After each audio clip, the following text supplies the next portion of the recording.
High, আমি doctor Vaishali রয়। আজকের এই ভিডিওতে টেনিস এলবো কী করে একটু কন্ট্রোলে রাখা যাবে সেই নিয়ে কিছু টিপস দেব। টেনিস এলবো হচ্ছে এমন একটা পেইন যেটা কনুইতে হয়, এবং এটা তাদের হয় জেনারেলি যারা খুব বেশি কনুই বা হাতের রিস্টের ইউজ করেন।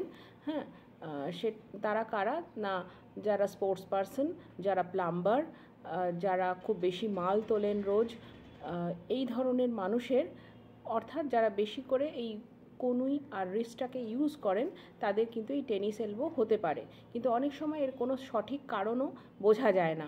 হ্যাঁ, এটা কারণ হয়েছে তিনি কিভাবে বুঝবেন না, যখন দরজার নব ঘোরাতে যাবেন তখন ব্যথা করবে কনুইতে, যখন কারোর সাথে হ্যান্ডশেক করতে যাবেন তখন ব্যথা করবে, যখন আপনি কোনো কিছু গ্রিপ করতে যাচ্ছেন, ধরতে যাচ্ছেন, ঠিক করে ধরতে পারবেন না তখন ব্যথা করবে।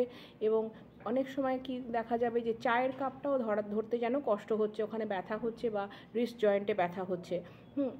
এই যে ব্যথাটা, এটা জেনারেলি শুরু হয় কনুই থেকে, কিন্তু আস্তে আস্তে নেমে আসতে পারে হাতের দিকে।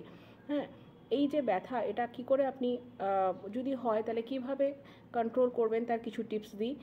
প্রথম কথাই হচ্ছে, যখন ব্যথা হবে তখন কিন্তু হাতকে রেস্ট দিতে হবে।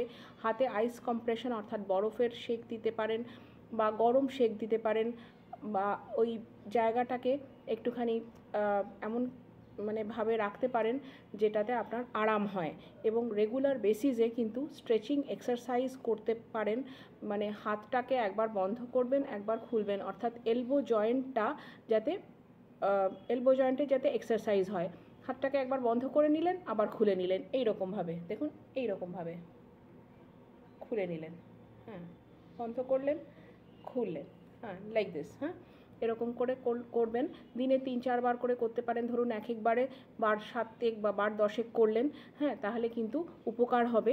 এবং যেমন আগেই বললাম যে শেক দেবেন, এবং সেখানে যে সমস্ত জেল পাওয়া যায় যেগুলো লাগালে ব্যথা কমে, সেইগুলো ডক্টরের পরামর্শ নিয়ে লাগাতে পারেন। যেমন ডাইক্লোফেনাক জেল, কোনো মেন্থল জেল লাগাতে পারেন।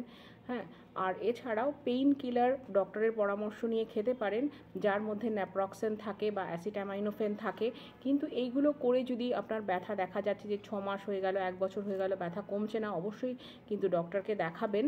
এবং ডক্টর তাহলে বুঝতে পারবেন কোনো সিটি বা এক্স-রে বা এমআরআই বা ইউএসজি করে যে এক্স্যাক্টলি কী কারণে আপনার ব্যথাটা হচ্ছে, এবং উনি কিন্তু সেই মতন ব্যবস্থা নেবেন। Thank you.